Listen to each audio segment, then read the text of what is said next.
Hello everyone and welcome back to another video. In today's video, we're going to be talking about how I would save Smash Ultimate. I have 10 characters I'm going to talk to you about today. 5 of them are getting buffed and 5 of them are getting nerfed. And I want to make it very clear off the get-go. I'm not trying to obliterate these characters or make them super prominent in the meta. I just want to make some slight adjustments and fix some overcorrections that I think Nintendo has done, especially with the top tier characters that we'll be getting into. I still think that every single one of them is going to remain a top tier if these supposed nerfs were to happen, but just not as oppressive. So the first character that we got to talk about is obviously going to be Steve. The first change that I would make is to up tilt. I would make it -3 frames more on shield, and I would add 1 frame overall to the move. And the reason that I'm doing this is because overall, I don't super mind up tilt as a move. I really like moves that are specifically just for a combo, like a Sheik F tilt, for example, that is only being used in a combo scenario, and I think that that's a good thing. My problem with up tilt is that I can just mash it on your shield with no thoughts in my brain, and it's probably going to shield poke, or you're just going to have to disengage. And I really don't like that, so hopefully adding a couple frames to the shield is going to make it so you really can't get away with more than 1 or 2 up tilts on shield. The next change that I would make is nerfing up smash and back air just to kill 15% later. That one's fairly self-explanatory. Those moves are absurdly strong with really good frame data, and they should be kill moves, but maybe not as early as they are right now. And it's the same thing with minecart. I just want to make it a little bit weaker so it kills 10% later, specifically the powered minecart. And the big nerfs are the ones that I really care about are going to be these last two, which is adding 0.1 seconds per resource mined and adding 0.5 seconds to craft and 0.65 seconds to craft a diamond. Now, the main gimmick of Steve is that he is a very strong character when he has resources. If he doesn't have iron, his disadvantage becomes pretty weak. If he doesn't have tools, all of a sudden his moves aren't very good.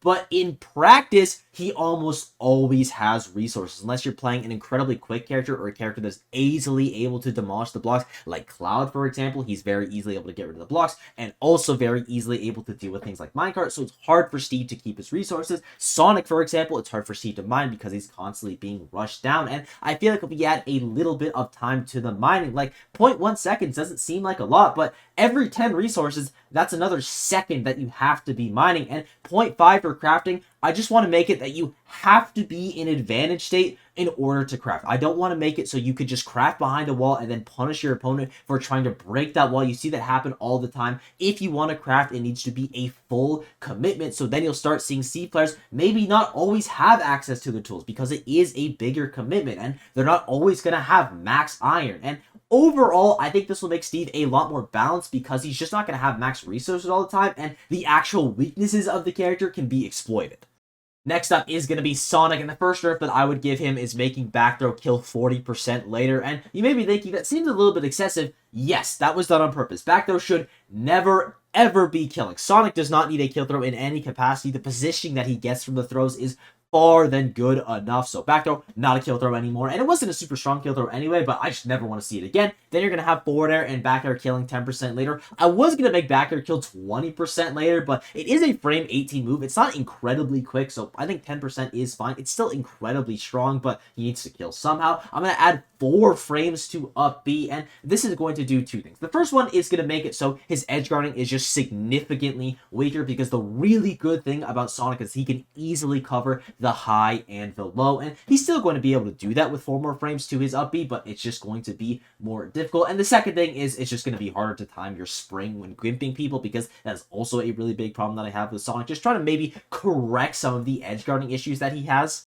And this is where I started kind of running into problems with Sonic, because I wasn't super sure how to fix down B, because this move is extremely broken, and what I had initially was it just stopped confirming into forward air after 110% by changing the knockback, but maybe in that scenario it starts confirming at like 50% into a kill, and I really didn't have a solution for it. Another way that you can kind of deal with the Sonic problem is just by making him substantially slower, because as the fastest character in the game, he's very easily able to control the tempo, and that is why he's so good.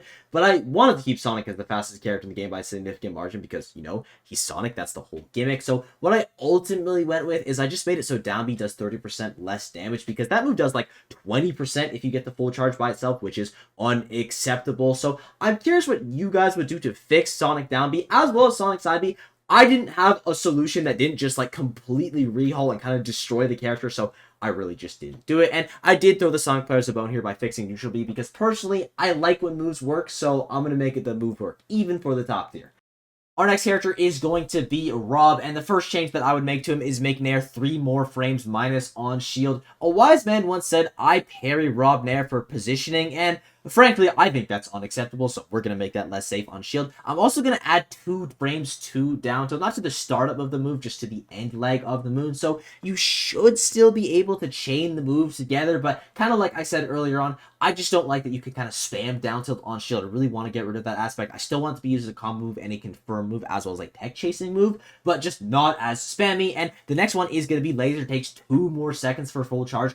Full charge laser is one of the best projectiles in the entire game, and the little laser is also extremely good, but doing like, I think it's like 18% off of full laser, it is so massive. It covers multiple options depending on the angle you shoot it at, and sometimes it just straight up kills people off stage. I think it's just far too frequent for how good the move is.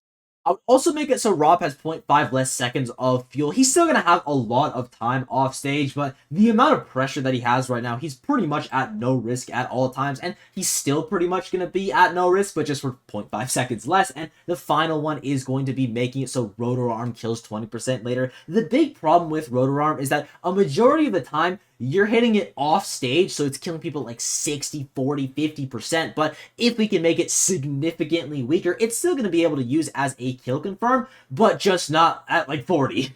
The next character is going to be Snake, and I would change nothing because he is perfect. But actually, I would make it so up tilt sour spot kills 50% later, and I hear you, proof block, that's a little excessive. Yeah, it's a sour spot. It shouldn't kill at all. That move is still killing at like 120%. It is unacceptable. And I'm also going to make the sweet spot a little bit weaker so it kills 15% later. It's still going to be an extremely strong move, but just not as good as it is right now.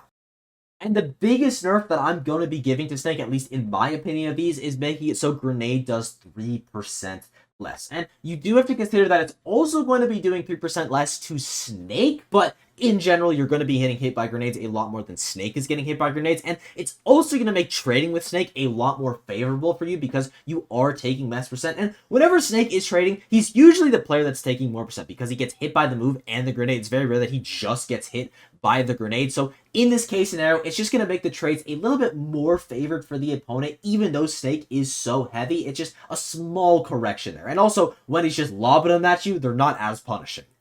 I would also make the dash attack hitbox a lot smaller because right now it is massive. That move is like one of the best anti-airs in the entire game. It also kills, and I don't have a problem with it killing because a killing dash attack is what a good character needs, but it's just too big for me right now. It shouldn't be an anti-air, it should be a dash attack, so I'm going to make that hitbox smaller. I wish I could visualize it for you guys, but let's say the hitbox is like this big, I would make it like this big. I hope that helps. Then the next one would be making down tilt 2 frames slower because that move is low-key broken. It comes out so quick and it hitbox shifts Snake so low to the ground that's almost impossible to hit him. So I'd make that a little bit slower, and I would also fix F tilt. I did it for Sonic. I like when moves work.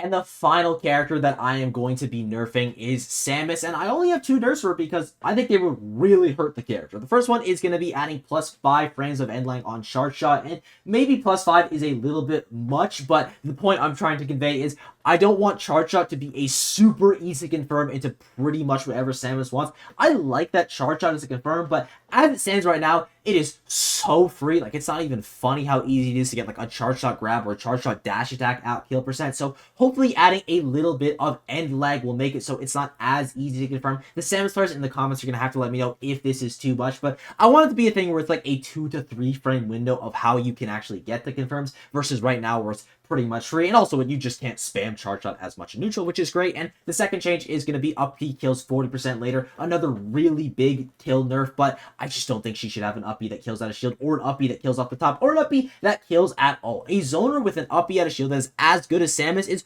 already ridiculous. It does not need to kill. So now that we've done all the nerfs, it's time to move on to the buffs. The first character that I would buff is Pichu, and I have a pretty simple fix for him. I would just revert all the nerfs, return him to day 1 Pichu, and that includes the F-tilt. I consider not putting that in there, but we might as well go all the way here. And my reasoning for this is I think there was a massive overcorrection with Pichu. When the game first came out, he was ridiculously broken, and he definitely should have been nerfed, but as time went on, I think he would have naturally just fallen off because he is the lightest character in the game. And as people's damage outputs got better, you're starting to do like 40, 50, 60, 70, 80% of the Pichu stock in one interaction, and then you only need 1 or 2 straight hits before he just explodes off the side, and that's not even considering the damage that he does to himself. Nowadays, he does so much damage to himself that you really only need to win 1 interaction versus the character before you can start looking for your kill confirms. I think if you revert that stuff, it's going to be a lot easier for him to just kind of live in the neutral, and also he's going to have some broken stuff back, like the F-Tilt. I'm still kind of on the fence there.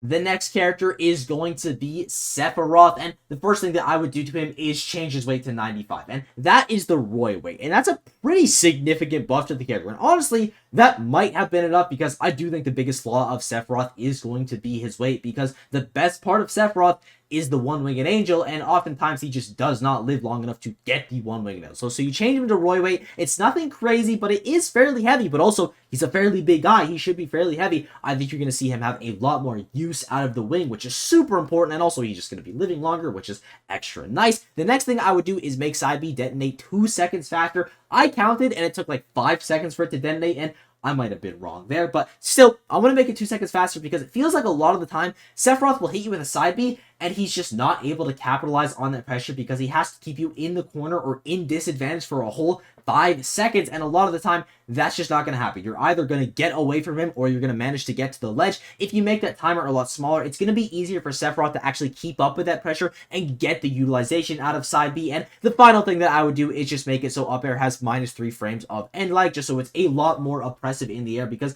the second you miss an up air, there's just no chance that you're hitting another one. And even with this nerf, or buff rather, you're probably still not going to hit another one, but there's a chance.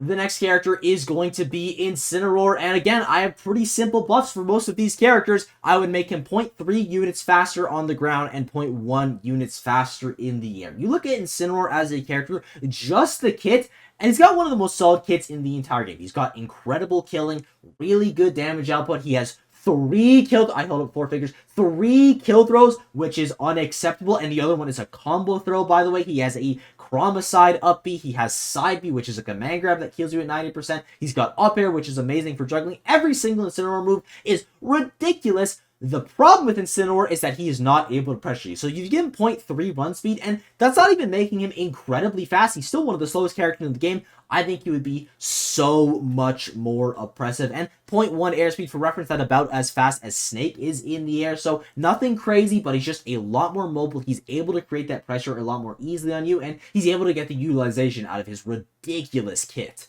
Next up is gonna be Chrom, and again, very simple. I would just give Chrom an extra jump. And I know what you're thinking, that doesn't make sense, but first of all, shut up, who cares? And second of all, it would fix every single problem that Chrom has, because Chrom only has one problem, and that is going to be his recovery. Every other thing about this character is phenomenal. If you give him an extra jump, especially considering how good his aerial mobility is, it is going to be a lot easier for him to get back to the stage. And he's also going to be a lot stronger in the advantage state, even though he's already incredible in that aspect. And he's just going to become a major threat, both in the air and on the ground. I mean, he already is a major threat on the ground. And before anyone asks me, is Roy going to get an extra jump? No. Roy is not going to get an extra jump. Do not tell me that Roy needs an extra jump. Chrom is the blue-collared worker of Smash Ultimate, and Roy has his own startup company with a daddy's loan of $1 million. Like, they are not comparable at all. Roy does not need the jump. Also, this doesn't have to do with anything, but just I want to ask you guys this question. How many jumps do you think Chrom needs before he's the best character in the game? I personally think it's 5, but I'm curious what you guys think. And the final character that I will be changing is Inkling, and these changes are all fairly self-explanatory. I would make forward air sweet spot kill 15% earlier, so not only is it stronger off stage, but it's also just going to be a lot more threatening on stage. I'm going to make spot bomb kill 20% earlier and 25% for full charge, and I know that's a pretty significant amount, but that move is like borderline useless right now. Aside from frame trapping, it's really hard to get value out of Splat Bomb, and when it hits, it's decent. It puts ink on the opponent, which is really good, but I want it to be a major threat at the kill percent, and if you get hit off stage, you're just like guaranteed dying to it. And the next one is going to be back throw, killing 50% earlier, fairly self-explanatory. It's a back throw, and the final one is roller, is going to be 30% faster. I still don't know if people are going to get hit by roller, but it's going to make it a lot better, obviously. And these changes, they're all just kind of gearing towards Inkling getting the kill, because I think Inkling as a character just has has that one flaw. Her neutral is one of the best in the entire game. Really solid advantage state, amazing edge guarding, but she just cannot close out the stock. She has 2 confirms total. One of them is up throw into up air, which is a very specific window, and the other one is roller, and as we've already established, roller, not really an easy move to hit nowadays. So with these moves, it's going to be a lot easier for her to kill off straight hits. She's not going to have to rely super hard off the edge guarding or just raw callouts, and overall, it's just going to make her a lot more consistent at taking that stock. And with that, I thank you all for watching. I hope you enjoyed. Sport has been absolutely unreal today. I'm very curious what you guys would do to change these characters to buff and nerf them. And as I said at the start of the video, I still think all the top tier characters that are nerfed will remain top tier characters. Steve and Sonic might still be the top 2 characters in the game, especially Sonic. I already said it earlier, but I really do not know how to fix this character without just having a massive overhaul. So let me know what y'all would do in the comments down below. If you want to see another part of this video, I would be super down to do it because it's just a really fun thing to talk about. And yeah, that's all I gotta say. I'll see you all in the next one. Bye-bye!